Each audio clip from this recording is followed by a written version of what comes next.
Hey, folks, and welcome to Hey Adora, your queer She-Ra podcast. I am always M-Force Captain Meph, they, them. I'm Princess Jenny, she, her. And we're having a bittersweet day here today because this is the finale of the series. Yes, and because this is the most special episode we will ever have, we have the most special guest we could ever have. I am so excited about this. Our most special guest, do you want to say hi? Sure. Hi, I am Ashley, she, her. Our original best friend squad trio. I'm back. I know. Ashley joined us at the very beginning, and you may have heard Ashley on the pod. Ashley and I hosted a couple of episodes together. Ashley and Jenny hosted a couple of episodes together. Yeah, Ashley was our tech producer. We are so stoked to have her here. Ashley is the host of Why Are We Like This currently, and she'll be giving you the rundown of how fantastic that podcast is, but not until we get into and finish. Holy shit. I cannot believe. Yes. And if you have enjoyed our videos on the social medias, that's still due to Ashley. I want to make sure you get all the credit you deserve.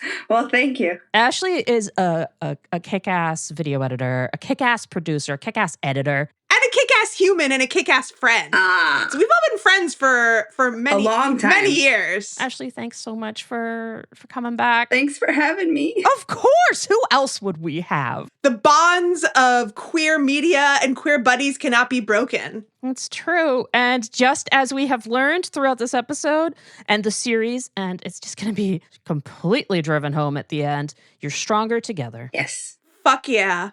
And when you are together as queer fam and as, peeps who know that being together from different communities is a strength and not a weakness, that's how you win in the end. Mm-hmm. That's how you win in the end. Do we want to get into it, folks? I think we do. Yeah. Whew! We are Season 5, Episode 13, Heart Part 2. Heart Part 2 was directed by Kiki Manrique, written by Indy Stevenson, with storyboards by Emily Hu, Diane Huh, Angela Kim, Winton Redman, the Regent of Catra, Mickey Quinn, and Jessica Zamet. We salute you, team. We salute you, team. We salute you, especially in this episode. Mickey Quinn, you are the one that knocks us out of the park. But before we get to all of the important things, we still gotta go in media res. Hey! And we're now back to fighting Cthulhu. Because there's no cold open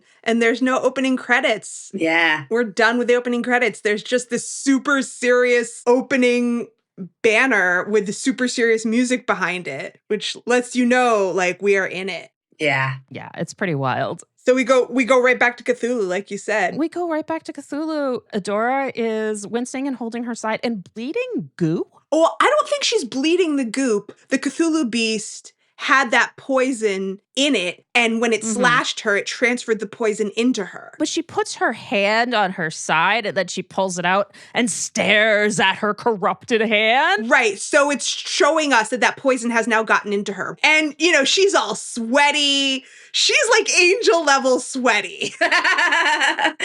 Yes. When Angel is hurt and he's like, "Oh, Buffy, I know. I'm so hurt," and when he's poisoned, he gets all sweaty. But so they have to show us. They have to make it really clear where this poison came from. It's like it slashed her rib. There's the green stuff, and it's like she is like, "Oh no, I've been slashed." And it's not just that she's been slashed and now she's bleeding. She's been slashed, and there is this transfer of poison. Yeah, she's slowly getting infected. So this beastie is really towering over Adora and looking very hungry. I don't know if it's technically alive because later on when Catra's smashing it, it's like, this is one of the first ones beasties. So it is technically like a robot, like the spiders were robots, and she smashes it in the eye and the eye shatters like glass. So I don't know if it's technically alive, but it seems very hungry. That could be techno-biological. Right. It could be a cyborg.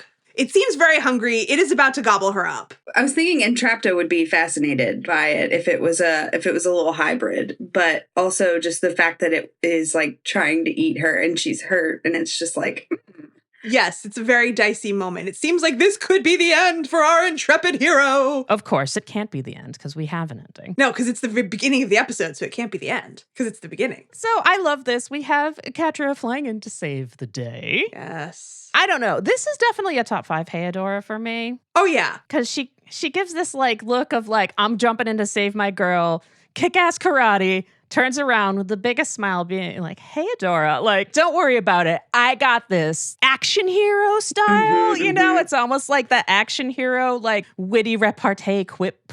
And I love that. Yeah, I love her entire entrance because, like, this is one of her best entrances ever before she even gets to the Heodora because she is, like, fully flying through the air. Mm-hmm. She smashes this thing in the face and she lands and she's, like, panting, but she's also trying to play it off like it's no big deal. She's, like, panting when she looks over at Adora and she's like, hey, Adora, like, no big, I got you. It's fine. You know, and there's this new casualness that we haven't seen in so long because, you know, the way they parted was so dramatic. And now she's like, yeah, you knew I was coming back. Right. Yeah.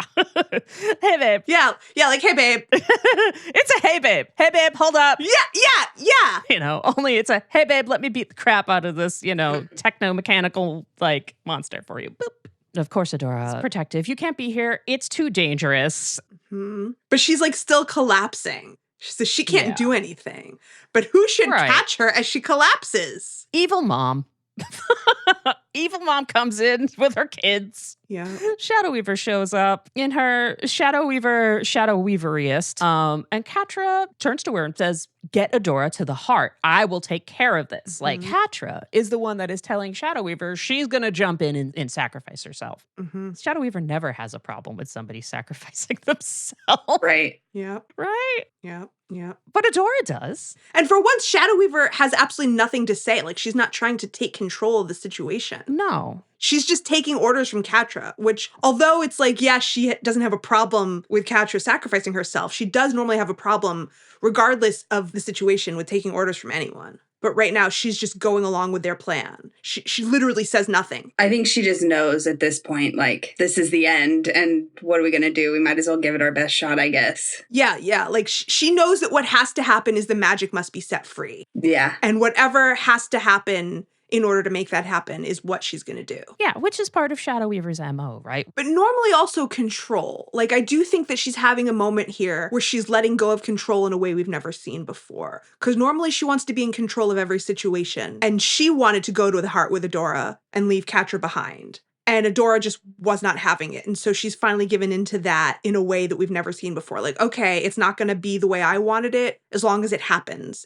in some way. I'll just go with it. And we've never seen her give up that bit of control before. And so we have her give up that bit of control, pick up Adora, start to leave. Adora is very weakly protesting. Sweet baby Catra has this face that's just like, I'll catch up, okay? It's the type of comfort that you give when you know you're not going to be able to catch up. Yeah. It's like, hey, I'll be fine. I'm fine. Everything's fine. But in an accepting way, not in the way that, you know, I'm fine. Everything's fine. She's like, it's going to be okay. In a be brave, live kind of way. Yes, absolutely. Oh my gosh, there's so much Buffy in this. There's so much Buffy, I know.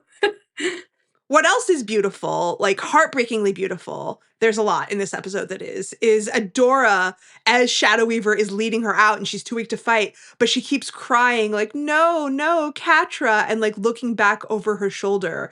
And the last thing she sees as Shadow Weaver leads her away is Catra running at this absolutely enormous fucking beast and like leaping up into the air to fight it. And like the perspective that you can see the perspective even better as she's walking away, how tiny Catra is compared to this ginormous beast. Mm-hmm. And she's just flying into the air, like flinging herself at it. She's basically sacrificing herself for Adora. So I want to bring up a question that maybe we can just touch upon right now and kind of expound upon through the episode, is the difference between Catra's self-sacrifice and Adora's. Because there is a difference in the way that Catra does it versus Adora's. And I feel like, and here's my kind of entry into it, but I'm a conversation kind of guy. I like to build up ideas with other people. That's helpful for a podcast host. It's almost as if I've been doing this for 5 years. Hey.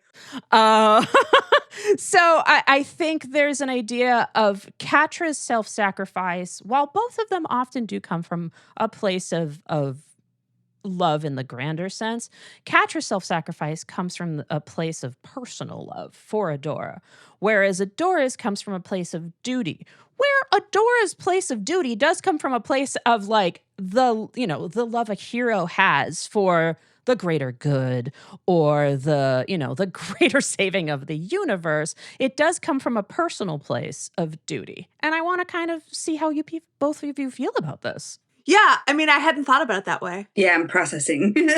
Please process away. I'm just like, hey, so point of discussion on this podcast. Yeah, I think that Adora has never considered how it feels to have someone else sacrifice themselves for you because she's so used to as many heroes in their hero journey and their hero trope. It's like, well, it's different. The rules are different for me. I'm the one who has to do it because I'm the only one who can. Yeah. And she's never considered the idea of someone else sacrificing themselves for her. Yeah. And, the protectiveness that she feels for Catra, and her whole life has been, certainly up until she joined the rebellion, her whole life was about protecting Catra. And that tenderness that she has never been challenged. From my perception, I think there's also like a conflict in her mind to where she thinks it is out of personal love, even though when you look at her decision-making objectively, we can see how big the duty part of it is. In her head, she's thinking, I'm protecting my friends.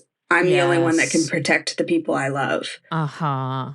Yeah. I definitely see that as well. Also, I'm a grown-up, and so every time someone says duty, I definitely don't think it's really funny.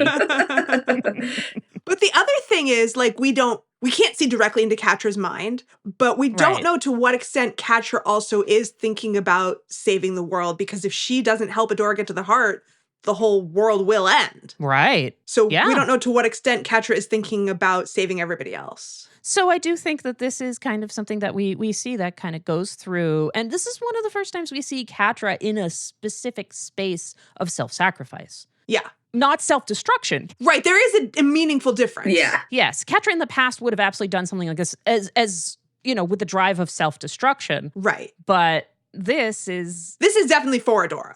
Yeah. Yeah. Yeah. And I'm not suggesting that her main motivation is not to save Adora because she loves Adora. Obviously that's her main motivation. But I think there is becoming more of a spark of her of all right, but I can help save the world too. Mm-hmm. Well, do we want to get to our next scene? Our next incredibly charged emotional scene? Yeah, no big deal. NBD. Now we just have to watch Glimmer fight her dark daddy. They're very scary. I forgot how scary he is. Totally. Yeah, and this is an alone confrontation. Even though technically everyone else is there, they're all still frozen in a circle of dark magic. So it is an alone confrontation between Glimmer and Micah. Dark Micah. Yeah. Also, my first note is Dark Magic Micah is scary, but also just kind of a dick. He is kind of a dick. But the way he taunts her, he enjoys taunting her. Yeah. Mm-hmm. Yeah. Well, because he knows that it'll work. Yeah. Yes. Yeah, he's definitely channeling Prime. I know he's not channeling Prime in the sense that Prime is not inhabiting him at any point. Mm-hmm. But there's, he's never met Glimmer, so he doesn't know what to say to get under her skin. So obviously this is the influence of Prime being oh, I know how to upset this bitch. Mm-hmm. Yeah. How could I upset this bitch? I know. Say that she's alone. Weak. Yeah. Yeah, and that she's weak and that she's a disappointment. This also is kind of an episode of taking care of Bad Daddy, because we have Bad Daddy Horde Prime. Mm-hmm. We have Bad Daddy Micah. That's true. The whole patriarchy. It's Bad Daddy the patriarchy. It's Bad Daddy technology. It's Bad Daddy, the cleanliness of evil. Right, all of this stuff. So, I mean, if you really want to oversimplify and just distill it down. I do. Mother Nature versus the evil technological patriarchy. It is. Right. Yeah.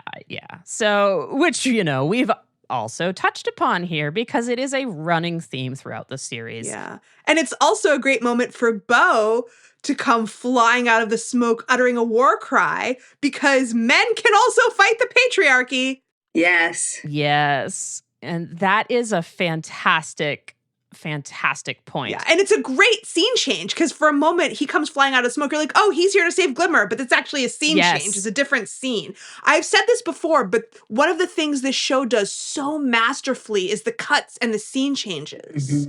They're so fucking good at it. Thank you, storyboards. Thank you, director. Y'all kick ass. Yeah, you're like, oh, Bo's flying out of smoke to save Glimmer, but it's actually a scene change because he's inside the spire with chipped Scorpia. You know, these scenes, these parallel scenes are exorcisms. Yeah, that's well put. It's a little bit more salient with, we're going to see how Glimmer does it because it is more of a mystical type of taking the evil out.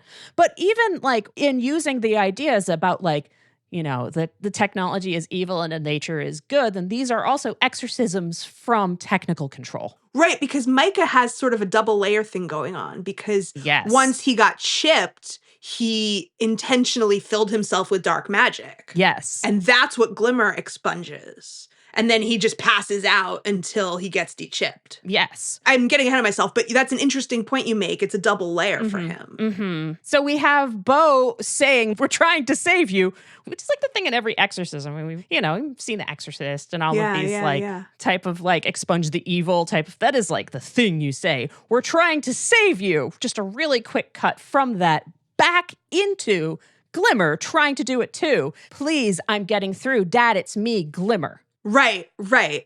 And, we have Micah saying, I've never felt better. I'm embracing the dark evil, right? Right. And he says, oh, I know who you are. My daughter, the weakling, the failure. Also, he ends it with alone. Right. Alone and weak. Pathetic, alone, weak. Like, he's just getting so much pleasure out of this. So we've all watched the series multiple times. And, Jenny, I feel as if through the run of our podcast itself, I often ask you what did we learn today? Many times the lesson we have learned is you're not alone and you're stronger together. Yeah. So Glimmer lets Micah know that no, she's not alone. She has not only the people behind her, but her mother's memory. Yeah, this moment is incredibly powerful. And Ashley, you're probably feeling this too. Yeah. Unfortunately, you and I are now in the Dead Mommy Club together. I don't want to rake you over the coals too much because I know this is a lot more recent for you than it is for me. But this moment, Glimmer's on the ground. He just slammed her down. She's, had the wind knocked out of her. And she has, while she's on the ground, at her weakest moment, she has a vision of Angela. And it's not just Angela. Like, it's not just like a memory of Angela. It's like she's glowing with angelic light smiling down at her. Yes. And that's all it takes for Glimmer to remember her mother's love. Sorry, I'm tearing up a little bit. We're all tearing up here. Like when you have a mom, and my mom was very flawed. She was bipolar. She had chronic illness.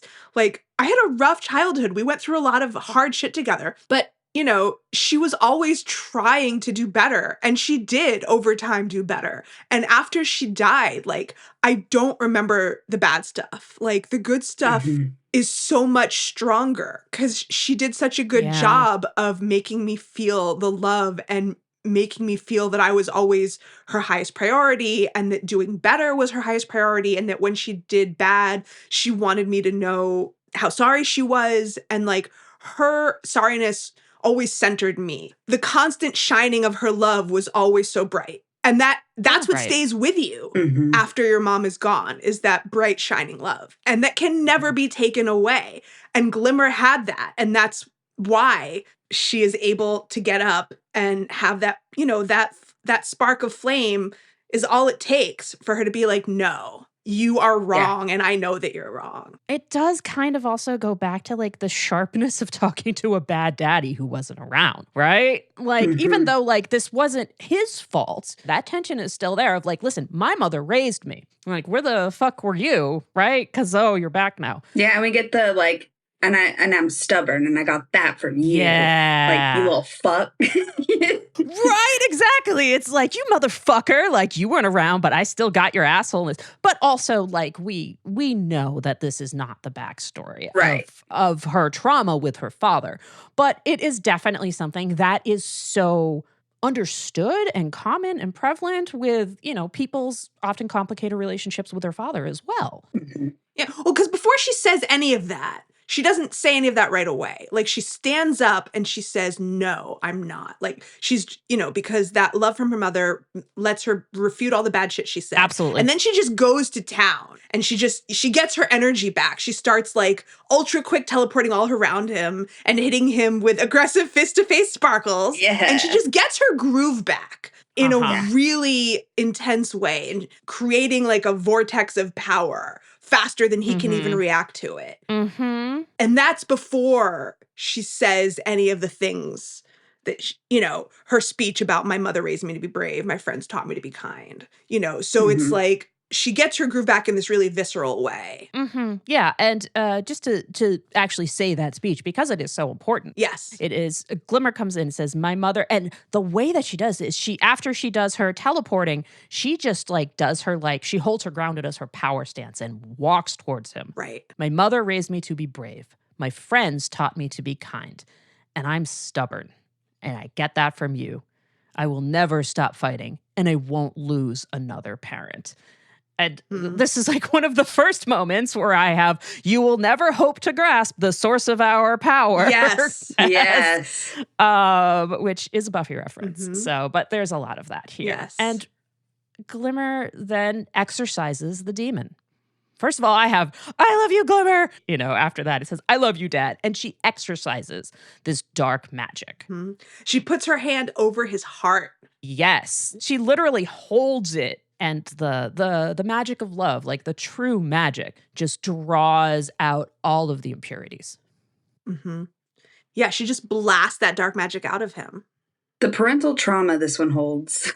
I know. Just Glimmer and all of her parental trauma. Oh my gosh, this show has so much parental trauma. It does. It really does. It really does. And in different ways, right? Yeah. Yeah. It's very multifaceted.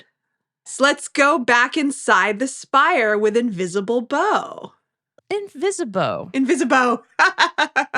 Yeah, he stealthily returns to his workstation, quietly finishes typing it up, but then once he finishes, he not so stealthily yells, I got it! The trope of the hacker being like, click, click, click, I'm in. Yeah. If they were a little too enthusiastic and chipper, that's Bo. Yeah, so she blasts the crap out of him and Milog, so they turn visible again. Yeah, Scorpia comes in, blasts the crap out of everybody. And Bo does the, once again, have some more Buffy notes. Bo does the talking Dark Willow down from the cliff and does the Prime has made you do a lot of things, but he can't turn you into something you're not. Right now, all I need you to do is trust me. Mm-hmm. Once again, defeats Scorpio, evil Scorpia's corruption with love. Yep. Yeah, I mean, in that moment, he just buys a little bit of time because she's sort of having some cognitive dissonance in that moment. Her eyes come back for a second and then she's like, oh, I don't know. Should I, shouldn't I? And she puts her claw hands on the sides of her head, like when you do and you're like, oh, I can't handle this. And she just screams to the heavens. It's like, my brain, I can't handle this internal conflict. And so he uses that moment that he's given himself to slap the button to engage the thing. And he doesn't hesitate for a second either. No. It's like he only gets that one moment. Yeah. And he's on it. Yeah, and he's on it. And we have entrapped his little kawaii UI, letting us all know that it's done. And it's very dramatic. The whole room fills with brilliant white light. Yep. Oh, that's definitely going to be a theme here. Yes, it is. And then outside the spire, we see it's like vertical aurora borealis. These big ribbons of light are coming up vertically from the spire into the sky, and it's super beautiful. Mm-hmm. Yes, it's gorgeous. We then know that this did something because we see a lovely montage of all sorts of people whose eyes are going from green to their, what their eyes were before, and chips are falling off. Seahawk is holding Mermista, and we see her chip. We explicitly see her chip fall off. So we know that's what's going on. And then we have a little montage where we go to Huntara, which I have here in all caps. Oh no, they got Huntara. But they did, right? Because they got everyone. Yeah. They got everyone. But those bots are in trouble now. All of the pirates are, and Seahawks' exes are unshipped. Yeah.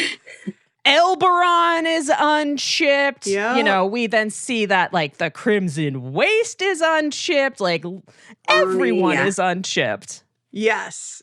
I compared everybody getting unshipped to like all of the potential slayers getting activated.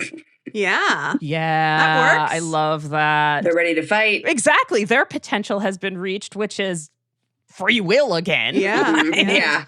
Yeah. Oh, and of course, Scorpia, once her chip falls out and it's dead, she just runs up to Bo, gives him a massive hug, and starts apologizing. Yeah, she like cuddles him like a baby. Yeah. Oh my gosh, I am so sorry. Did I hurt you? I did not mean to do that. She's so sweet. She's so sweet. I know. She's so good. She's like, oh crap. So this small moment shows that people kind of knew what was going on. It was like they were in the sunken place. Yeah, Or they were there, but they had no control over what was going on. Yeah, I mean, Catra sort of described that a little bit to us in the aftermath of Save the Cat. Yeah. But this was a different kind of chipping. Regardless of what it is, we see that everyone's back. Theria is back. Yes. The tides have begun to turn. Horde Prime is fucking pissed. Yeah, he's so pissed. Yes, because Entrapta's happy cartoon user interface appears on Prime's big screen on his ship as well. And she's stoked. She's like, my device worked. Huzzah! Yeah. And, who doesn't love a big tech win, Yeah. Especially an untested one. She was just like, all right, let's just get it out there. It's like, oh, shit. Yeah, it's just like when she first made the spacesuits and they put them on without ever having actually tested them. So their first time using it was the test. Just like, all right, that's great. Nobody died. Absolutely terrifying for me, but that's fine. That's fine. It's fiction. I will suspend my disbelief. Yeah, and like Prime's first reaction, like when he first sees it, for a second, it's just pure shock. Like he never thought this could happen. Like he's going to be mad, but at first he just cannot believe it. Yeah, he's like, how can somebody be more powerful than I? Yes. And then he's like seething. He's not like out of control mad. He's like jaw clenching mad. Oh, yeah. Like, get this shit under control. Like, this is not allowed to happen. It's funny when you said seething, I just imagined him as like that's like stereotypical villain, which we've also brought this up before, which is him just shouting, "Seize them, you fools!" Yes! Which is pretty much what he says. He's like, deploy all clone battalions and get this under control. Yes. Because he's lost control. Yes. But before that can even happen, who should appear on the big old view screen? Why? It's Bo. Yay, Bo. It's our heart. Our Scooby heart. Our Scooby heart. Aw, and Bo does a big damn hero speech. Big speech, yeah. Yeah. So Prime and his buddies up on the ship are seeing him in the view screen, but everyone in Theria is seeing him as a giant 300-foot projection, just like we have seen Prime in earlier episodes when he wants to deliver his maledictions. He appears as a giant 300-foot projection. Yes, absolutely. Yes, but so before we go through his speech, let's just go through the pan. So there's a pan around Theria while Bo is talking, and so we get to see various groups of our buddies, including a final shot of our beloved powerhouse Polycule. And so I always thought that they had like acquired a baby because Rogelio has a little baby carrier. I thought it was like, oh, they picked up a baby orphan somewhere. They just picked him up. The script actually says that that's Imp. That's Hordak's Imp that they have rescued and taken with them. Yeah. So it's 3 Horde and a baby is happening. Oh. So, I always like that little guy, as everyone knows. So I'm glad they rescued him. And Jenny, here is our final. Hey, Lonnie. Hi, Lonnie. Hey, Lonnie. We love you, Lonnie. Our beloved. I was so excited to see Lonnie again. I know. We love her. I'd watch the Lonnie show. Yeah. I sure would. I'd watch that spinoff, the Powerhouse Polycule spinoff. Heck Oh yeah. my gosh. Yeah, I'd watch it as like a wacky 80s sitcom. Absolutely. It's like Three's Company, but it's these three. Right? And like, you know how at the end of every like family sitcom, it's like the two heterosexual parents in bed like processing what happened. It would just be like the three of them in like a king size bed, just being like, I can't believe that Imp did that in Imp kindergarten today. Oh, I would love that. And it's like, I'm sorry, honey. I love you. I love you. I love you. I love you. I love you. I love you. For fucking ever. It would be great. Oh, that would be so great. And then we pan around and we see Beau's dads proudly watching his speech. They're such proud papas. So good. Yeah. And then there's just a general pan around. And then towards the end of his speech, we also see a buttload of new clones beaming down. So it's, it has to still ratchet up the tensions because this is not the end of the episode. It's not like, oh, we've won, hooray. So it's an important point. It is a key moment for Beau to be giving them some inspiration. Or as Seahawk would say, friendship, inspiration, huzzah! So, Meph, why don't you give us Beau's speech? So Beau starts with, hey, everyone, I'm Beau. Prime is probably trying to get his channel back. I have to make this quick. Prime's controlled the universe for a long time. Right now, we're the only thing standing in the way of him controlling it forever. You might be feeling hopeless. You might be thinking, we don't stand a chance. And maybe we don't. Prime's too strong. His army is too powerful. But that's not going to stop us. We need to show Prime we're not afraid of him because we have each other. And we have love. Are you ready to be strong? Are you ready to be strong? Yeah, exactly. This is like Buffy's like strength speech. Yeah. We can't give up. And if we go down together. We need you, all of you. It's time to take back our world. It's time to fight. For She-Ra, for our homes, for each other. Fuck yeah. Big damn hero speech. Yeah, and so the clones, like a shit ton of new clones are beaming down just near the end. So it's really important that everyone feels heartened and rallied at this moment. It was the perfect moment for him to give this inspirational speech. Absolutely. And yeah, it's great. And of course, fucking Prime hates this type of shit because it's about togetherness and love. And what's Prime is not about that. Yes. And about fuck Prime. Yeah. And about fuck Prime. It is also about fuck Prime, which is probably the least likely thing that Prime would hear in his day. Yes. He doesn't wake up and be like, wow, people are going to say fuck Prime. He wakes up and he's like, I'm going to have a cup of coffee and rule the universe. So Yeah. And also I have a bullet at this moment because we flash back up to the mothership because Prime has also seen this. So I have a note here that Prime can't physically do anything except give orders because he's still connected to all those tubies.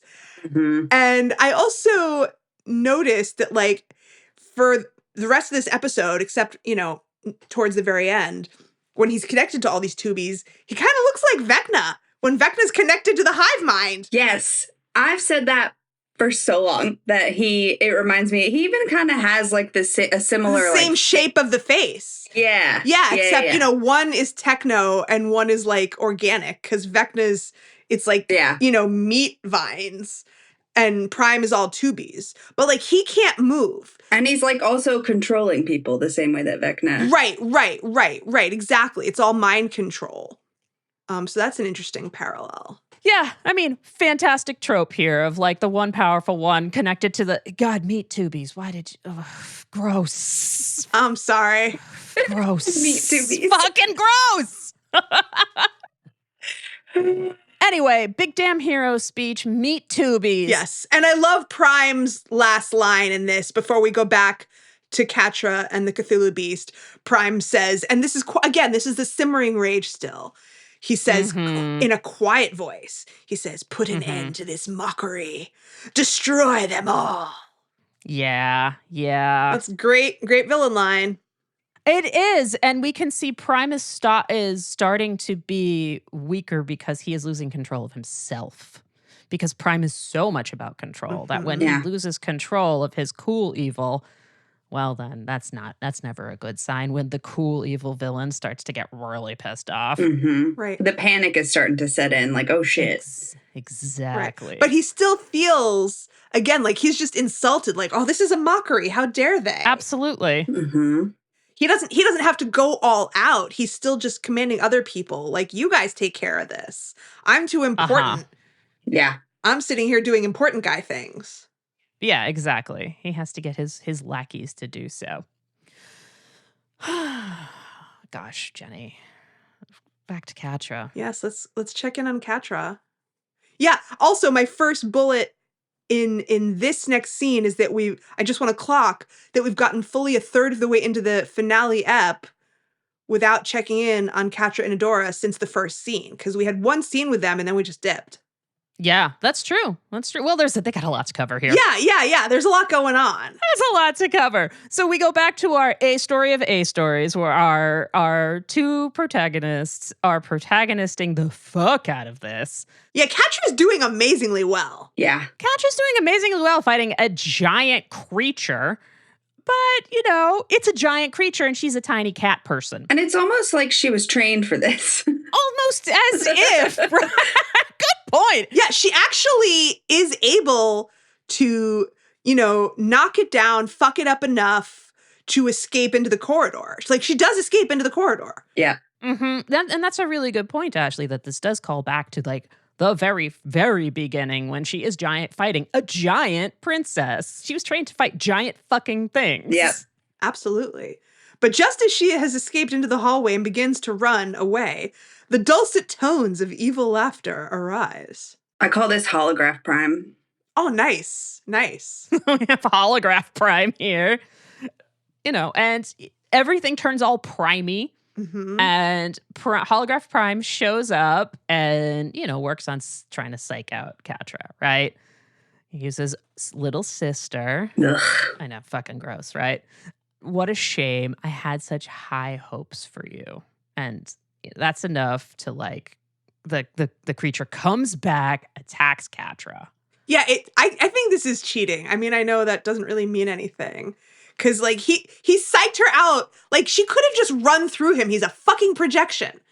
But, he has traumatized her so much that his appearance just makes her stop for a second. And that's long enough for the creature to, like, stretch out its fucking tentacle into the hallway and wrap around her ankle and pull her back in.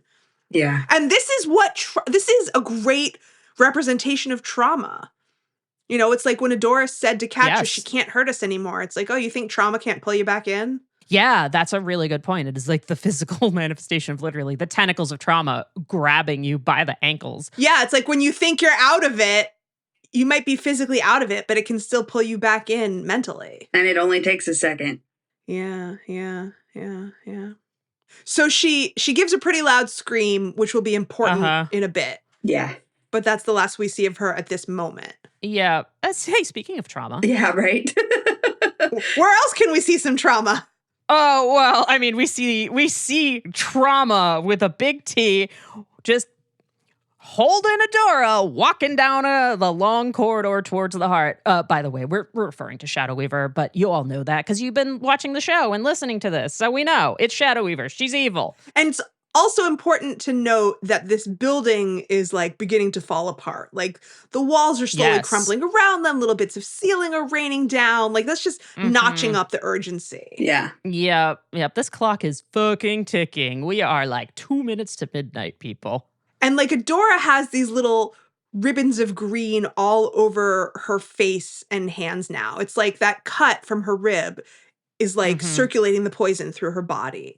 So it's not like she has new cuts. It's like the poison is, like, breaking through. It's like showing that poison circulating through her body more. Right. And she's super sweaty. She's Angel level sweaty. This is the only way they can show Angel from Buffy and also his spinoff show Angel. It's like, he's a vampire. He's supposed to be immortal, but, like, sometimes he gets poisoned and shit happens. And the only way they can show him not doing well physically is that he gets so sweaty. I mean, and he usually doesn't have a shirt on, right? Right. He's like, because he's a beefcake. So they're like, let's take off the shirt of Angel and then make him sweaty. Right. And everyone's going to love that. But so Adora does not take a shirt off, though.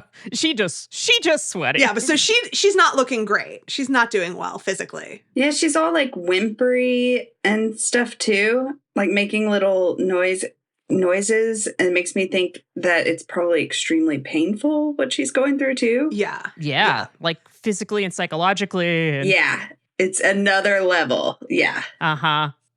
Yeah, it's true. She doesn't let anyone see her shit, and she is stoic as fuck here. And she's still protesting. Like, she keeps looking, even though she's too weak to stand up on her own, she keeps like looking back over her shoulder. Yeah. And she's like, no, wait, like, we got to go back. Yeah. And Shadow Weaver keeps telling her not to lose focus. They're so close. But they're not going to continue to go forward. No matter how hard Shadow Weaver tries to push Adora, the second she hears Catra scream, she overcomes all of this pain, all of this poison, all of this just like weakness, all of her sweatiness, turns around and books it towards Catra and the monster. Yep. Yeah, she just pushes Shadow Weaver off of her. Yep, and she goes as fast as her sweaty, corrupted, poison body can go. Yeah. And it's like, I think it's important. It's not that important. After Shadow Weaver yells, Adora, wait, but she doesn't physically try to stop her. She just looks down the hallway after her, and then she briefly looks back at the heart, like this energy that is like, I guess, a hint of the heart.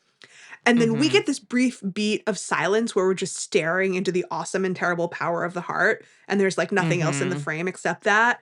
It's just like this little teaser of like, here I am, terrible and mighty, etc. Like, you'll be back. Right. I kind of interpreted that as Shadow Weaver making the choice. Do I go after the heart on my own and take it for myself, or do I go back and help them? And she chooses to go help. Oh, that's good. I really like that. I agree. And I have, once we kind of get a little bit further in the episode, I would love to talk about the ideas of choice and who can choose to do good and who cannot. I really like that. Yeah. So Shadow Weaver makes a choice. She sure does. And then we go back to Catra and Monster Time.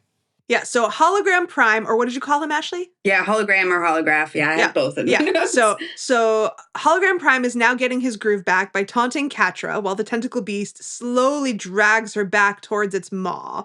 Like, he gets his juice back by insulting people. Easy to be a big man when you're just a holographic fucking projection. Truth. You pickled piece of semi-organic garbage. What an asshole. And the Cthulhu beastie dramatically yoinks her up by the ankle and just suspends her way, way up in the air directly over its mouth. Like the way a cartoon cat dangles a cartoon mouse over its mouth by the tail. Yep. As Hollow Prime tells her with the greatest of satisfaction that the heart will soon be his and Adora will be dead, and asks her delightedly, was it worth it? And I would like to drop in a little bit of tarot for everybody. Oh, please. Ooh. Is it going to be the Hanged Man? You better believe it. All right, let's hear it. So, in the beginning of the series, you may have remembered that I spoke about the Hanged Man, the card of the Hanged Man and the archetype of the Hanged Man from tarot. So here we actually have Catra's Hanged Man moment. Remember when we talked about Catra and the Hanged Man in the opening? We had her in the position of resignation. We saw her like arms out in the position of resignation. Here we literally have Catra as the image of the Hanged Man being held upside down by one leg. And so we see Catra's face when this happens. She has a single tear that rolls down her cheek, but there is the resignation. It's not resignation. It's the acceptance of she accepts and closes her eyes to accept her fate. And it's the acceptance of sacrifice, the acceptance of change. And it's for not glory, but for love. We see her as the Hanged Man with the peace on her face that comes with accepting your fate, which is the Hanged Man card. Nice. And we see once again that this is what Catra's understanding of self-sacrifice is. And we have two other kind of layers of self-sacrifice that happen in this space. So we have Catra accepting her fate, saying like, yes, it was worth it. I'm sacrificing myself for love. Rock on. And I am okay with that. Mm-hmm. But she doesn't have to. Not today. Not today, Cthulhu, Satan. And we have Shadow Weaver coming in, and she just comes in and starts blasting. Yeah. Yeah, she has an absolutely epic entrance. She really does. So she looked like she does. She comes in and starts blasting, and Catra's like, huh? Shadow Weaver? Like, does not believe that Shadow Weaver is the one that's trying to save her. Yeah, she's absolutely dumbfounded. She's dumb. And we're all like, Yeah. Well, I mean, we were when we first watched it, but we've all seen it so many times. But we're like, Shadow Weaver, Yep. And Shadow Weaver attacks the creature. The creature drops Catra and yells, take Adora and run. Mm-hmm. Something else that she's never said. Mm-hmm. Yes, exactly. Why would Shadow Weaver ever say to Catra, you take Adora? Yeah. Yeah. And run and save yourself. And run and save yourself. And we're all like, what the fuck? And she blasts her all the way back into the hallway and puts a force field up to keep her out. Yeah, exactly. So she's like, go. She doesn't give Catra the free will to do it. She's just like, no, you're going. Yeah, like there's no discussion. There's no discussion. And Catra is like, wait, what? She bangs on the barrier that Shadow Weaver sets up and says, Shadow Weaver, no, like screaming, like, what are you doing? It's not like she wants to watch her evil mom surrogate die. Yeah. Yeah. That is their mom. That is their mom. That's as close as they've ever had. Yeah. So, like, you don't want to watch that, right? Shadow Weaver has her big damn hero speech. Yep. Please, Catra, you need to make sure Adora reaches the heart. The magic must be set free. Mm-hmm. And Catra's like, no, stop. It's going to kill you. And she says, it's too late for me, but this is only beginning for you. And then she drops this. I'm so proud of you, Catra. The one thing that Catra has been waiting her whole life to hear. Right, what the fuck? We hear this now? Now is when we get this. Well, it's her last chance to say it, so. That's legit, yeah. And not in a manipulative way. You can tell that this is sincere for her. Yeah, she has nothing left to gain by manipulating Catra at this point. Exactly. She really doesn't. And, Catra's like fucking freaking out. And Adora's there, holds Catra's hand. Yeah, and this is when Catra actually starts crying. Mm-hmm. Yes. Yeah, like actually like blah, blah, blah, blah, blah, like water works. In this exact moment, when Shadow Weaver has just said her last incredible line, I'm so proud of you, Catra, and Catra starts crying and she yells, no, no, and she raises her hand to bang on the force field again, and then we get a full screen shot of her having raised her hand to bang, but at the point where her hand is raised, it's caught by Adora's hand. That's when Adora has just caught up with her. Mm-hmm. Yes. And so that's a type of handhold. I'm counting that as a handhold. Because whenever there's a full screen shot of their hands connecting, even though it's like the back of Catra's hand and the front of Adora's hand, that's a significant handhold. Yeah. So that's the moment when Adora catches up to her. And they just look at each other for a moment without saying anything. And then they look back at Shadow Weaver. That is the moment when Shadow Weaver takes off her mask to show them her true face. Mm-hmm.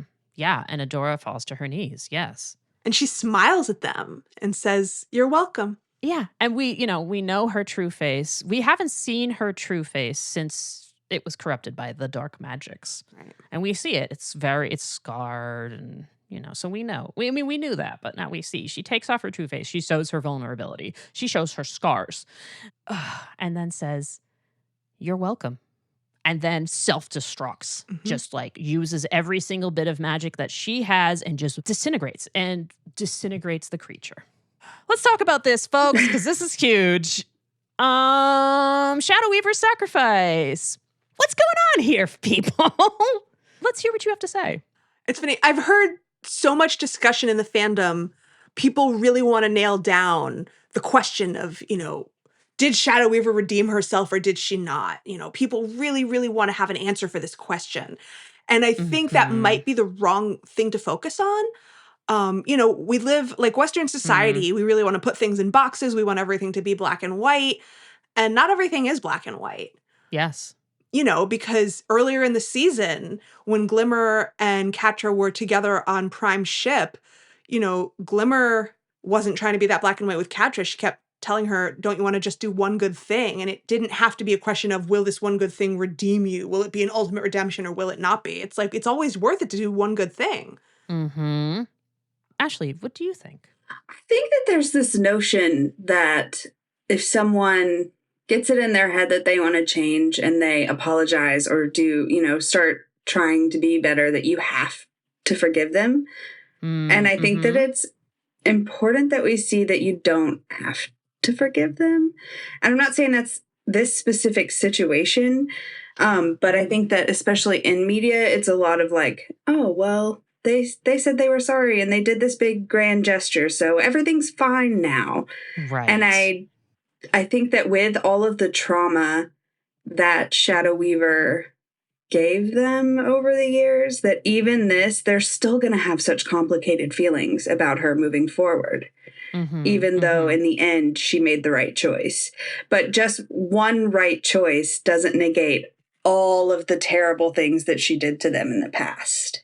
Right. And we don't see, and I love the idea that you're framing this as choice, because I also framed this as a choice. Shadow Weaver had the choice to do something, to do her one good thing, right? Which is, we've literally said, do one good thing with your life, right? And that's so important. And we also don't see Shadow Weaver have the ability to make more choices. Right.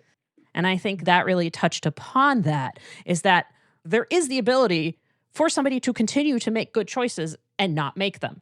Right. We see that with Catra. Right. Catra makes her one choice, and then she continues to make more. And like that is the important part of redemption that this show displays, that the show shows. Right. Right. Is that it's a continuous, and Jenny and I, we talk about this all the time. Redemption is continuously making the choices and not always succeeding, but continuously trying to make the choices that are, for no better word here, constructive into building the relationships and repairing relationships. Right. Exactly. And in the episodes following Save the Cat, we talked a lot about the small moments and about how, grand gestures are great, but relationships aren't built on those. Exactly. And about how important all of those smaller moments were. Yeah. There is this romantic notion. I mean, romantic in like embracing the higher ideal and not like in the sense of a romantic love, though that is also there, that the big grand gesture is the thing. Like that's all you need. Right. Human beings are creatures that learn from storytelling. Jenny, that's something you and I talk about all of the time. This is something that we internalize psychologically. Yeah. And it's really important to see stories that are told that subvert this idea. But an important thing, once again, to put a pin in, is that she had the capability to make one change. So Shadow Weaver can change.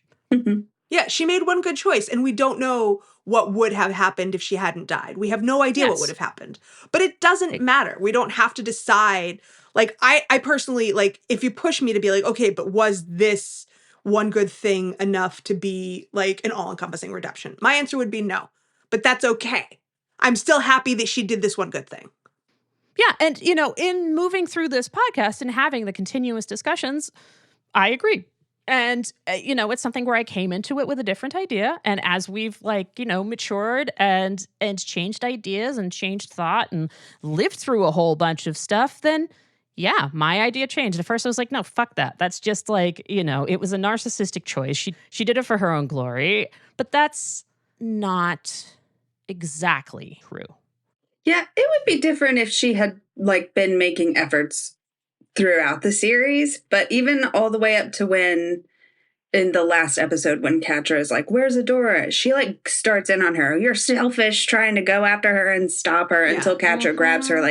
She was not making the efforts to change. No, not at all. No. And so I also agree that I don't think that this one thing would be enough to fully redeem her. No, definitely not. But it's never too late to make one good choice and do one good thing. Right, exactly. Shadow Weaver makes her choice. And of course, when she dies, the magic barrier falls. Mm-hmm. And the two of them are just, they're destroyed, right? Mm-hmm. They just watch their mom die. Not only die, but sacrifice herself, just like Angela did for the universe. So we see her both sacrifice herself for, quote unquote, the magic, but also remember that the magic is love. So she does also sacrifice herself for whatever her understanding of love may be. I'm not sure if I agree with that. I acknowledge there's different ways to read it, but she never saw magic as love. She didn't see it that way. Maybe this is her choice where she did, though. Maybe she had a last minute change of heart. Right. And once again, we will never know that. But I do believe, like, the way, even though it's like she's always going to be herself to the very last second, she has to say you're welcome. So it's like, I expect thanks for this. Uh-huh. But the way she was smiling at them felt genuine. Yeah. Yeah. It didn't feel manipulative. And remember, she was like backlit with the glowing like light love. Yeah. She has spent some time now with Catra and Adora and seen their love. It's true. And so maybe that's a turning point too in her perception of everything that's happening. Yeah, so I feel like this is the one moment where they were like, wow, she really did love us. And now she's gone. But they can't really dwell on that because they have a universe to save. And so it's Adora, and this is where Adora like falls to her knees and she's crying with her hand over her mouth. And Catra is the one who like helps her keep going. And she quietly says, come on, we have to go. Yep. And arm in arm, they walk down the hallway to their destiny. Mm-hmm. Leaving Shadow Weaver's broken mask behind. She was vaporized, yo. Let's just like... Yeah, I'm like, not only did they watch their quote-unquote mom die, but they watched her die in like a pretty grueling, horrific way. Right? It was just like all of a sudden, poof, she doesn't exist anymore. Wow. There wasn't even like a pile of ash. It was just like negation of existence. Anyway, terrifying. But you know what's not terrifying? The battle montage? Watching Hondara kick some ass. Yeah. Watching all our buddies kick ass. First we see Huntara beating the shit out of some bots. And then we see our kitchen staff buddies from Drill rolling in on this giant weird tank that Entrapta probably built. And they steamroll over some bots. Mm-hmm. And then Double Trouble comes out disguised as a clone and pushes some other clones off a balcony. So good. I love that Double Trouble was just like, I'm going to use my magical trickster powers and get the fuck out of this paradigm. Yeah. So even Double Trouble kicking some ass here. And then we see like a great group shot of a group of clones being chased across a scene by a group of townsfolk in Elberon. It's like angry group of townsfolk. It's like they're practically waving like rolling pins and pots and pans like, "Bah, get out of our town." And of course, Horde Prime is just like, what? No. This is impossible. Blah, blah, blah, blah, blah. How dare you? Blah, blah, blah, whatever. And Trapta has her moment where she says, Jenny, will you do it? Because you do the best in Trapta. You can't control us. You don't understand what makes us strong, and that's why you'll never win. It's basically the same line from the Buffy season 4 finale that we've been saying over and over. Whole fucking time. You can never hope to grasp the source of our power. Yes. As she says this, the shot pans briefly to the expressionless face of the clone right beside her, but then we see him clutch the data crystal in his hand. It's the one Entrapta gave him that says loved, but that's probably nothing, right? That's probably nothing, even though Bo absolutely said earlier that the source of the power was love, but I don't think it's connected to this clone. It's probably totally unconnected. Totally unconnected. And then we boop straight back to Cachadora, and this whole scene is a gayest moment. Yeah. And before we get into the actual like interpersonalness of this scene, I want to drop a little tiny Professor Smartbrain nugget on sacred geometry. Yay. So we see the heart, and there is a sphere in the center surrounded by an equilateral triangle, surrounded by two squares, surrounded by a cube, giving off arcs of energy.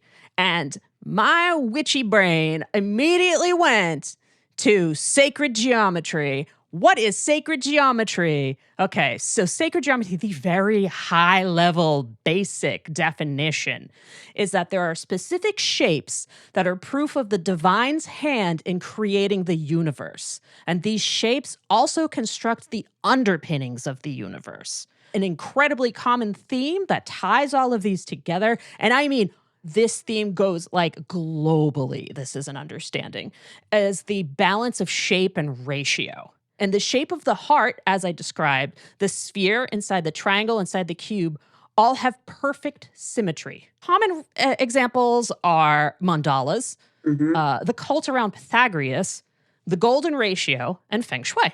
And I'll post examples of sacred geometry in the show notes. It's a really cool, like, brain merger of like what the brain does when they see pattern recognition and mathematics and woo magic-y stuff. So sacred geometry, look it up, kids.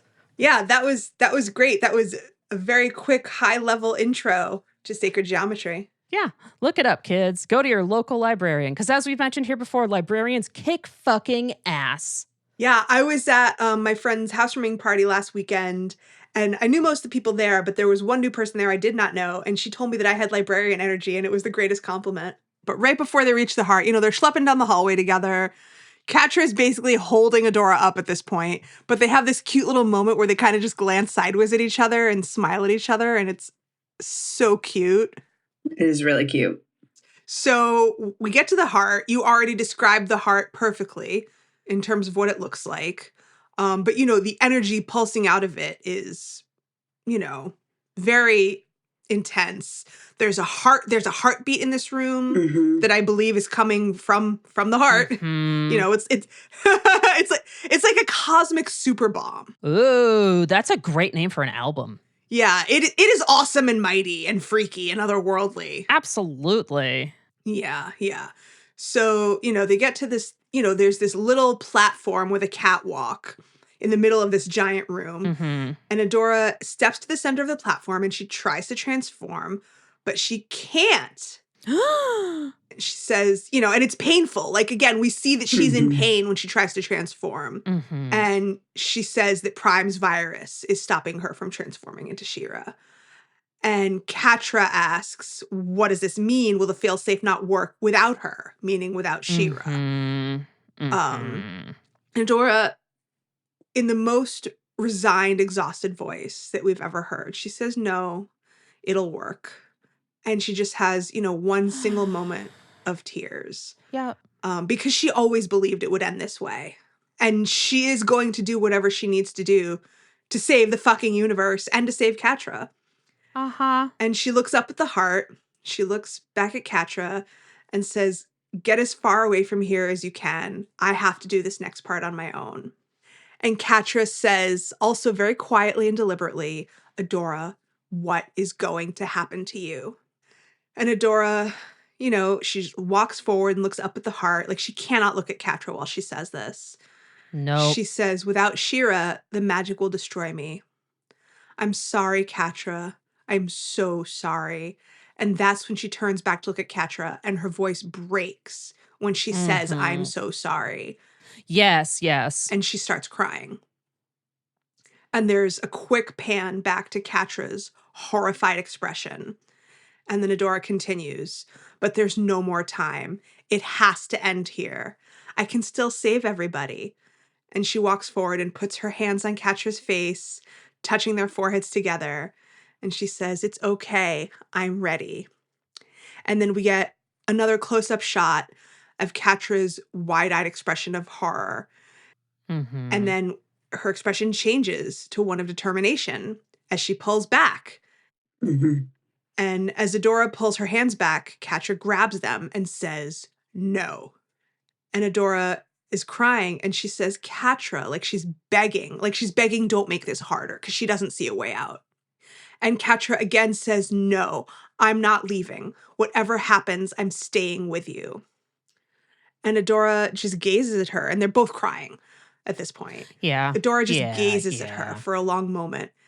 And then she turns back to face the heart. And this time she has a new expression of resolve that is not tinged with any resignation, because she's like, okay, Catra's not trying to stop me, but we are going to do this together. I love that I love this scene because I'm kind of a you and me at the end of the world kind of romantic myself. Yeah. Like that's kind of where I got my apocalyptic romance of like if we're going to face the worst shit possible, then we got to face it together, and I find that incredibly romantic. I do too. Yeah, this is really beautiful. We get a final shot. Catra steps up beside Adora, takes her arm, and they just gaze at the heart together. Yeah. And it's really, really beautiful. It's really, really beautiful. And it's so tragic. It is. It is. But it's not the end. We're not even close to the end of this episode. As they gaze up at the heart together, the failsafe on Adora's chest begins to glow even brighter, and she screams and collapses in Catra's arms. And Catra starts to freak out, and she's just trying to hold on to Adora, and she's crying, no, no. And my next note is, this is all fine, and we are fine. Yeah, this is fine. We're not crying. Are you crying? I want to tag on one more visual parallel.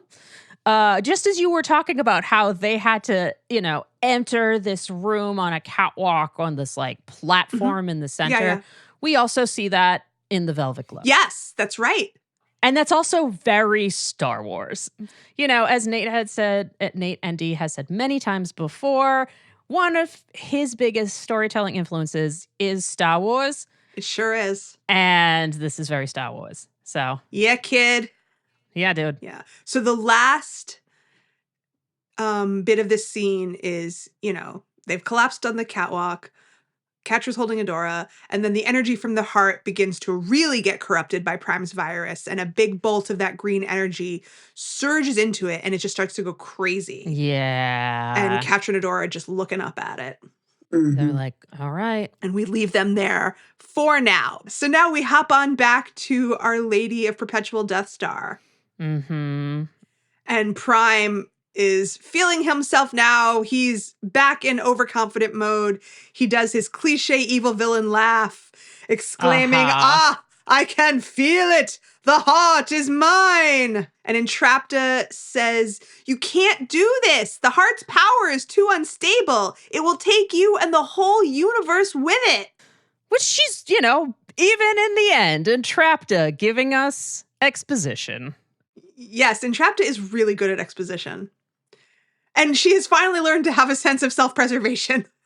Yeah, yes. Good for her. Good for her. See, everybody can change. Yeah. She's like, sciencey science has its limits. This is a science too far. Yes. And so Prime is finally ready to be done with her. He has kept her around long enough. He's gotten as much exposition out of her as he needs. And he tells the supposedly anonymous clone that is in there with them, he says, I have had enough of this chatty little rebel. Dispose of her now. And then that clone who's been next to her, who's been quiet this whole time, gasps. And he looks down at her like he really does not want to do that. That's weird. He's a clone. He's a clone. What does he care? But he does start to charge up his little arm cannon and points it at her like he's going to follow these instructions as Prime continues to enjoy his own voice in the background. And he says, my dominion was perfect.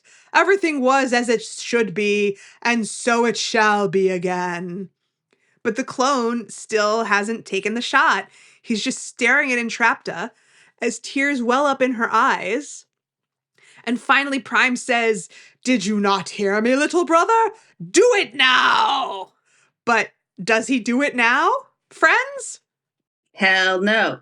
Hell no! Chaos just curb stomps order there. And free will breaks on through to the other side as Hordak comes into play and says, I am not your brother. You made me in your image, but I am more than that.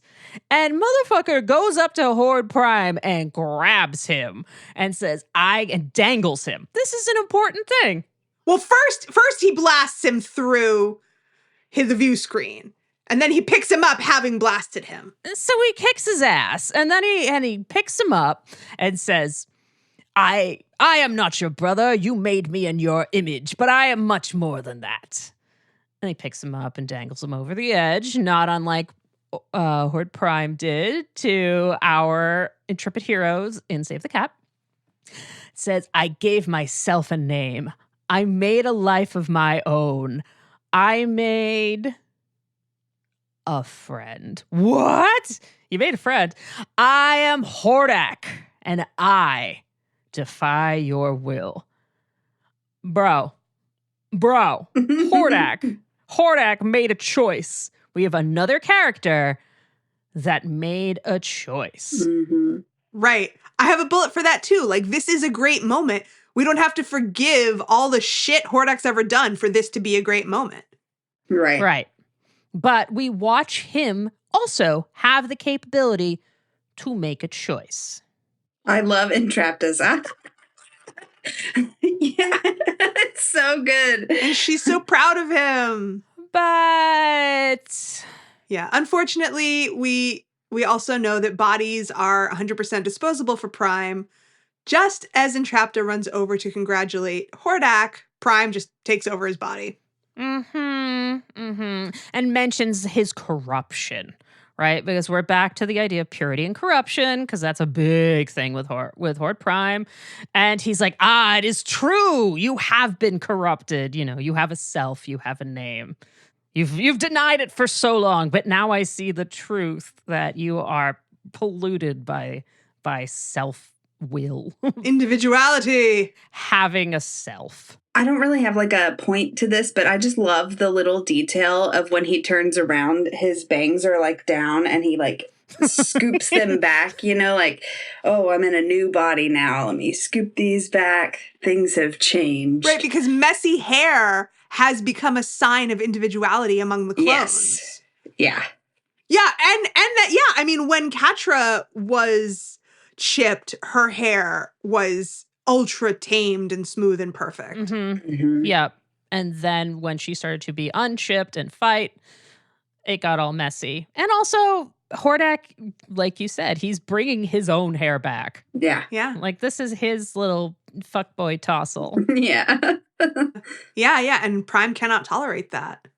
He can't do it. He can't get down with that. Fascism is orderly. I have said this before. Not a hair out of place. Not a hair out of place. Hey, you know what? At least the trains run on time. What a great perk. Okay, so now we had fun wild hair, but now Horde Prime is back. Hordak Prime. Yeah. Hordak Prime now grabs Entrapta by the hair, just picks her up, and is like yelling at himself internally, I guess. I mean, I think he's yelling at like everybody.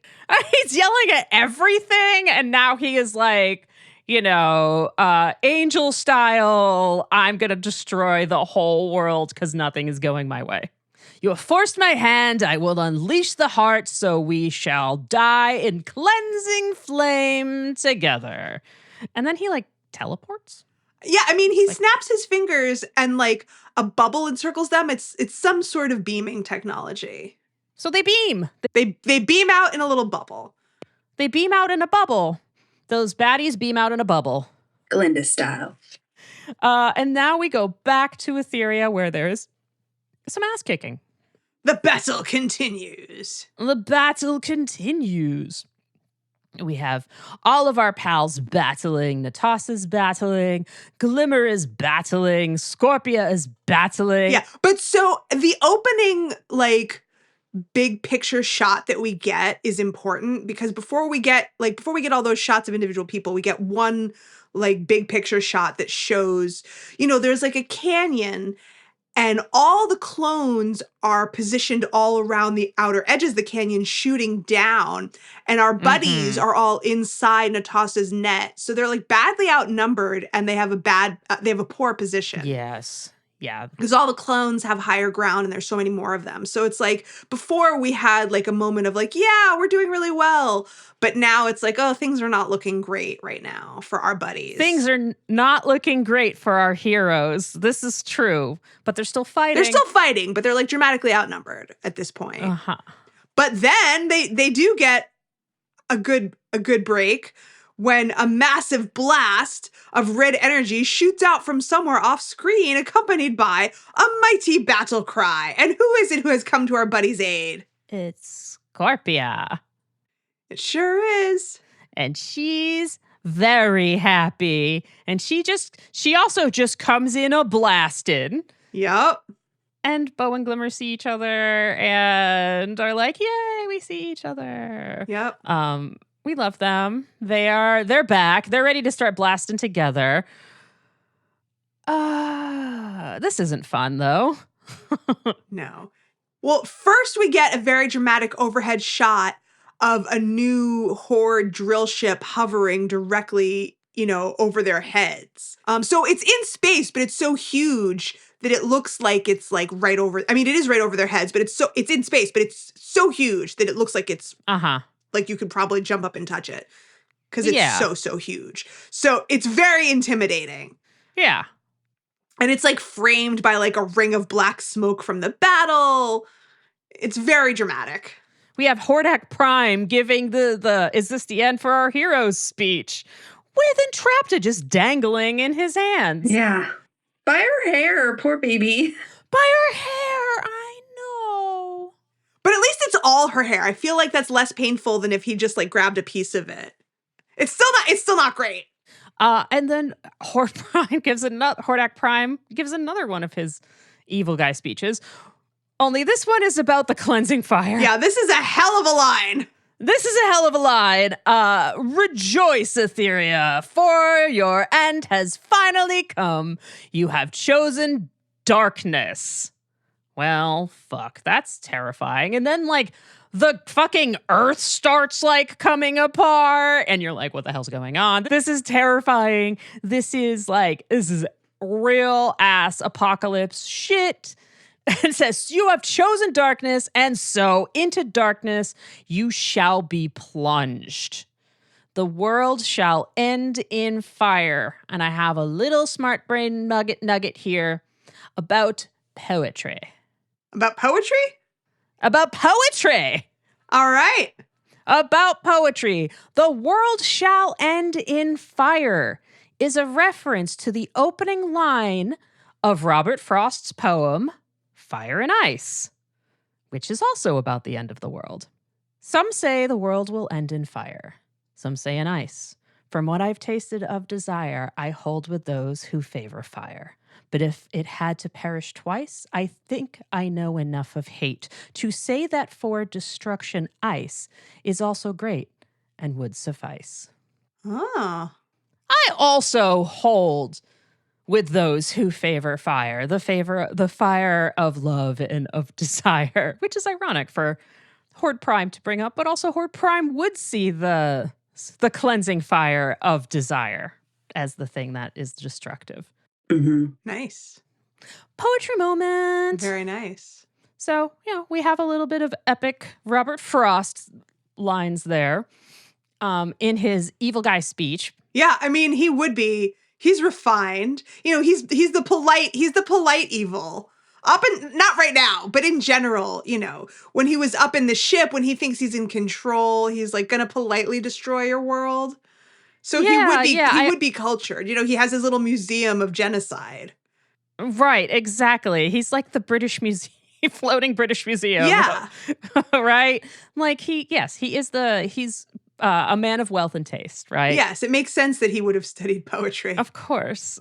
Yeah. So as he's saying this line, like you guys said, the ground is splitting apart. The green light of his virus is just bursting out.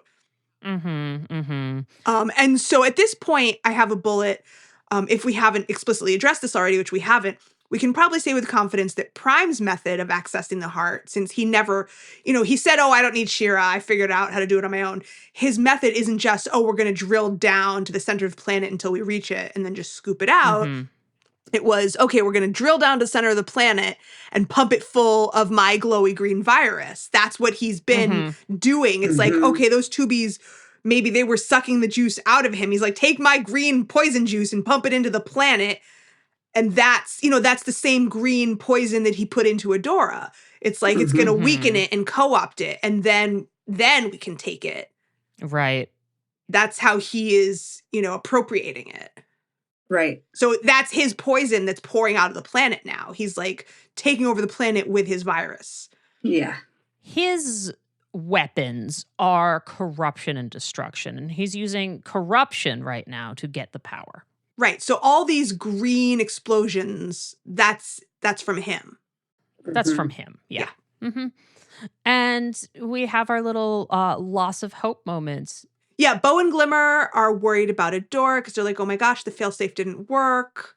Everybody is just like on their knees, hugging each other in terror. It's like, oh my gosh, the end is nigh. Yeah. Right. Seriously nigh.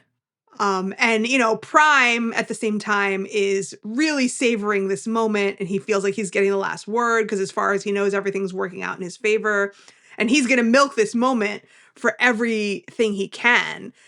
And so, he just continues orating. And he says, and when the ashes scatter, at last there will be peace.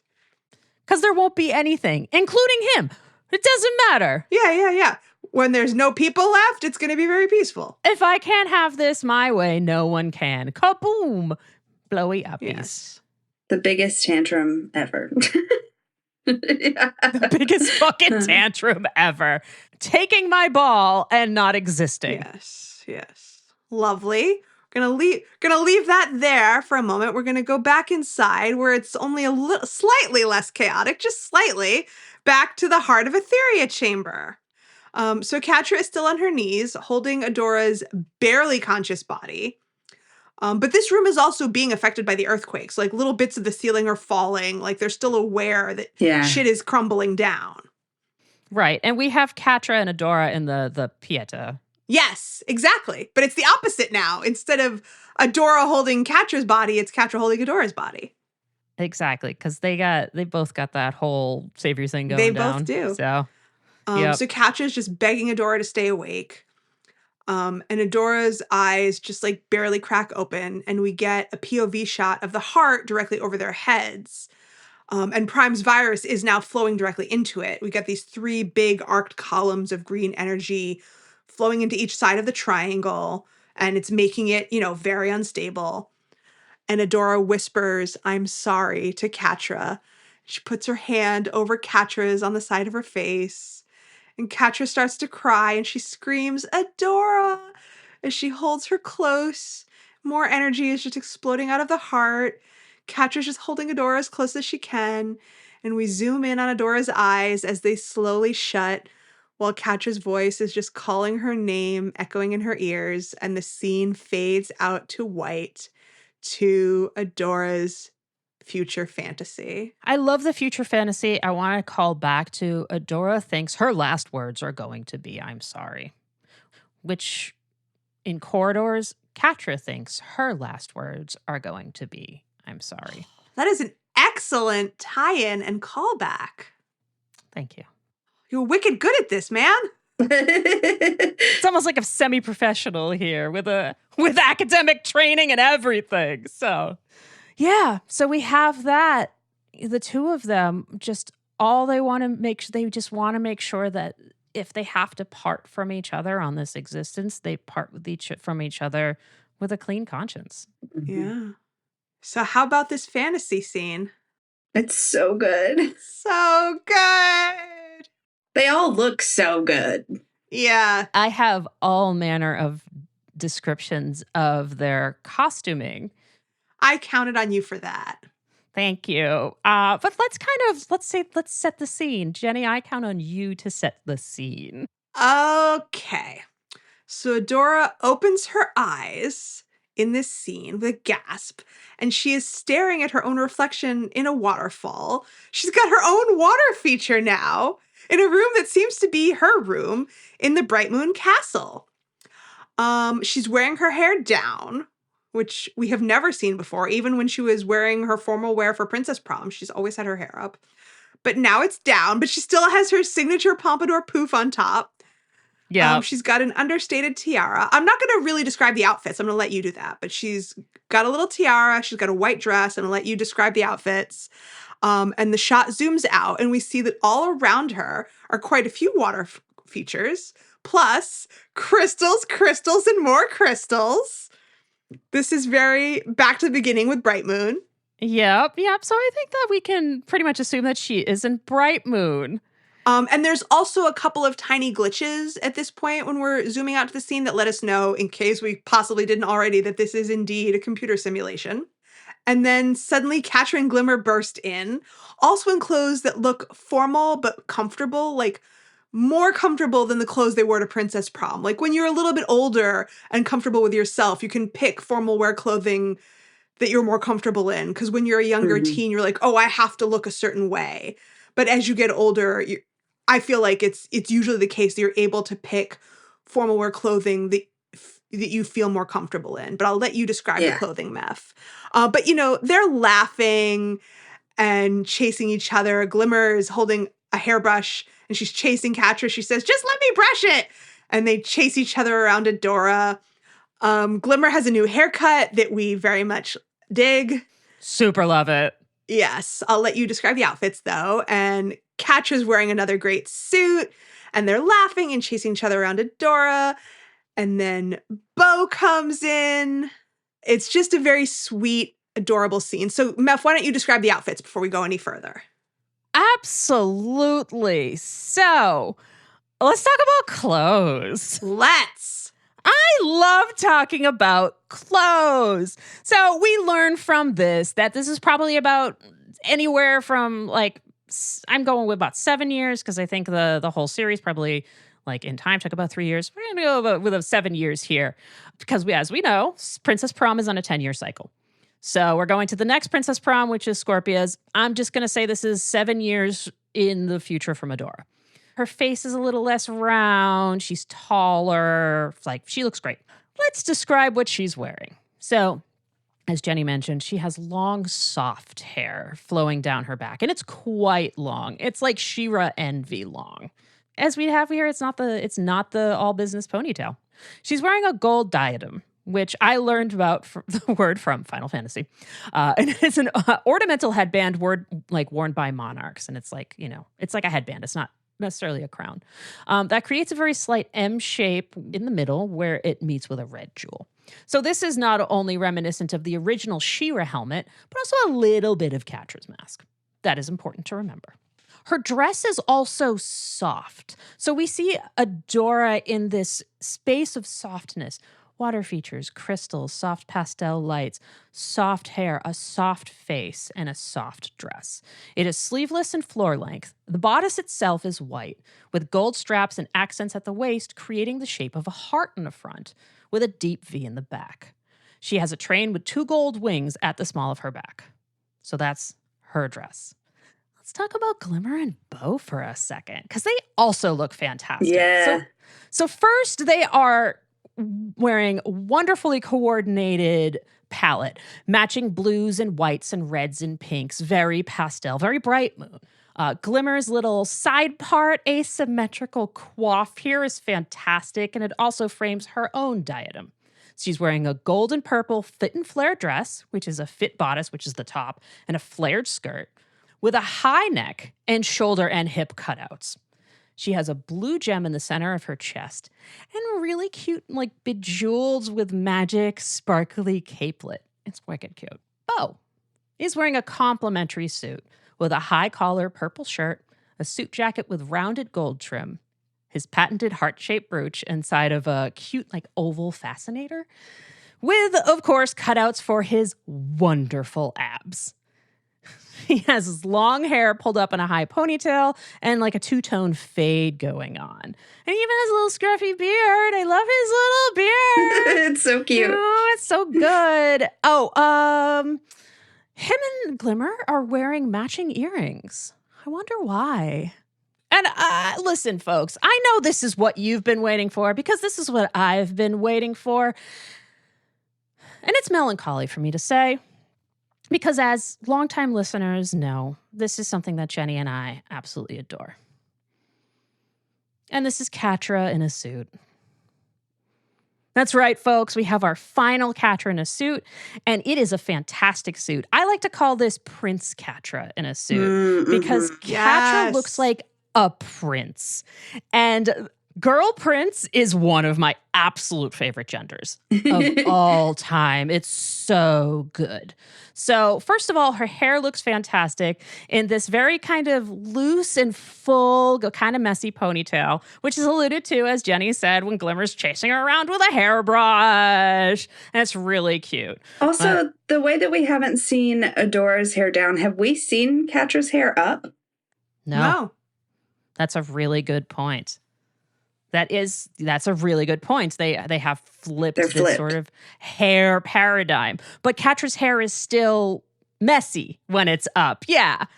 Right? So there's like, it's almost, that's a really good point. And bringing that up, like Catra has some sense of control, but it's, she's still kind of wild. She's Catra, Yeah, she's still not going to let Glimmer brush it. She's still a little bit dialed down. But yeah. Now let's talk about the outfit, though, because I love this outfit. So Catra's outfit is in her signature red, maroon, and black with gold, with the matching palette of the gold and white with Adora. Her top is this fantastic cropped and open collar blouse with pagoda shoulders. That's what those like pointy shoulders are called. I looked it up because I just didn't want to say they're 80s shoulders.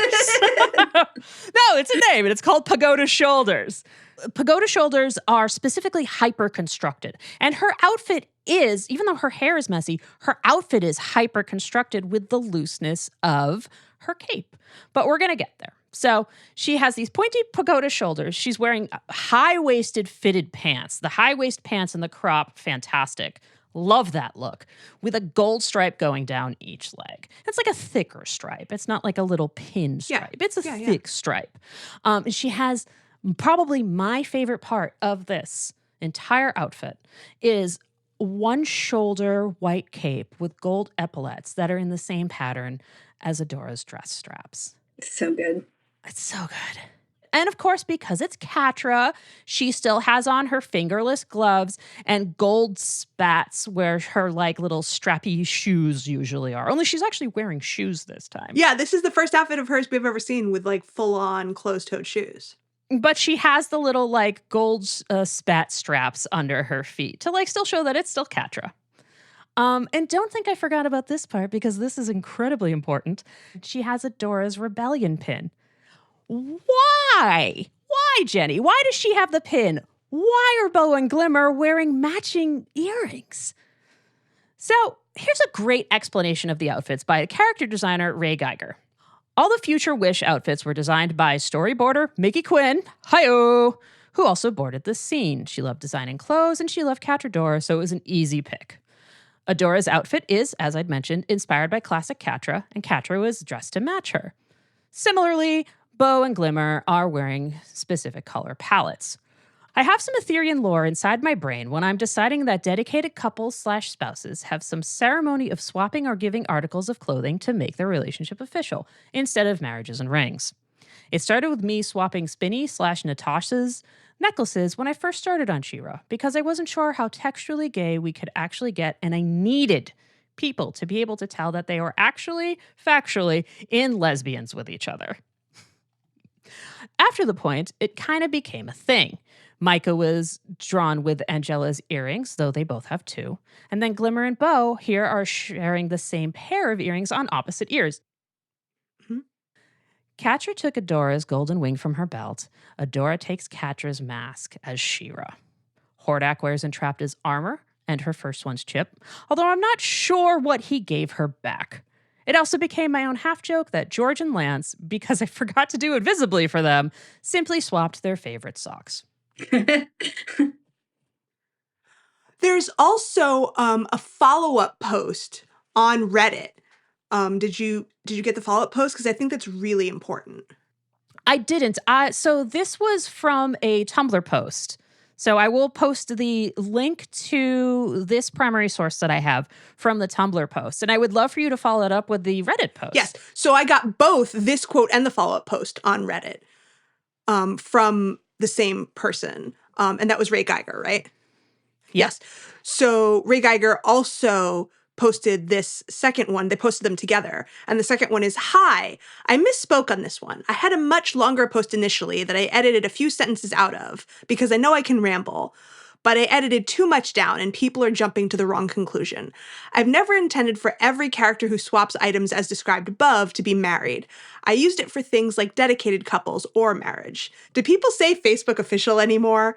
Somebody pointed out She-Ra also takes aspects from Bow and Glimmer, so I think it can be broadened even further, just to a signifier of people you love in a major way.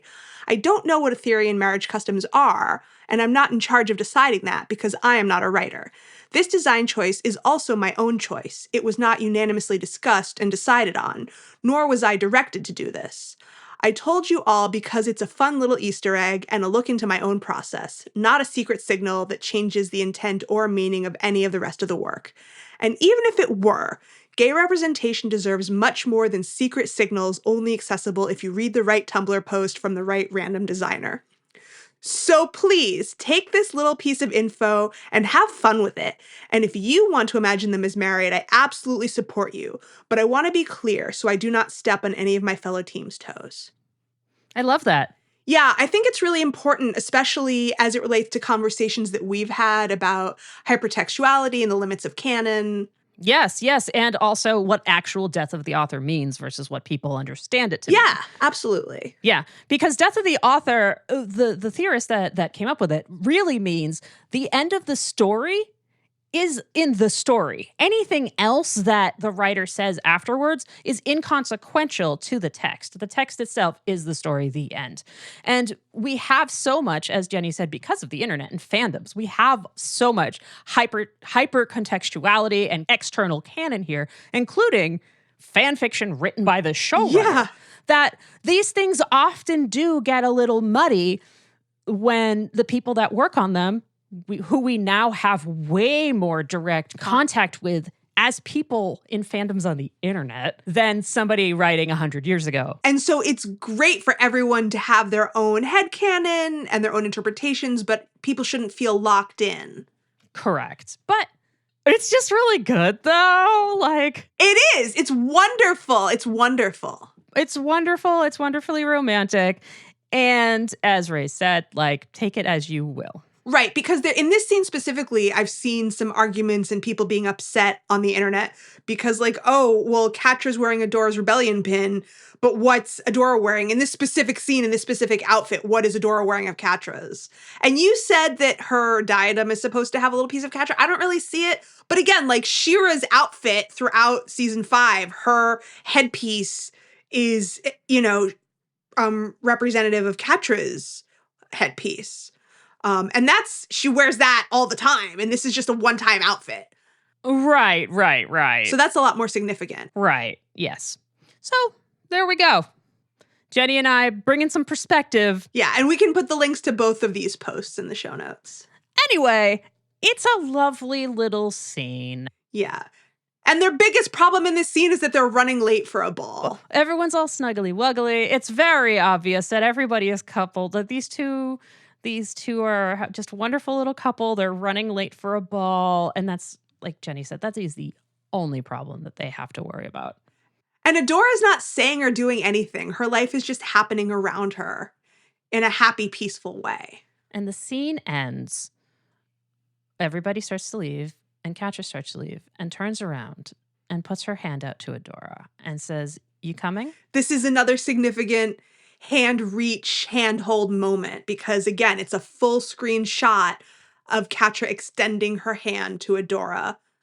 And Adora, like, she's looked a little bit shocked and confused this whole time, but now finally, like, her face relaxes and she smiles and she reaches for Catra's hand and it goes right through. Because it's not fucking real! Because it's not fucking real! And Horde Prime comes in and ruins everything. It says, "A beautiful wish, but there will be no future. Not for you." So this is the end of part 1 of Heart Part 2. Oh my God! And it's very confusing. But you all know this was coming because it's such a huge episode. We have to break it in half because we have a lot to get into. So thank you for joining us. Please join us next time for Heart Part 2, where we will get into the most important part of the series and get really in depth into queer love saving the universe.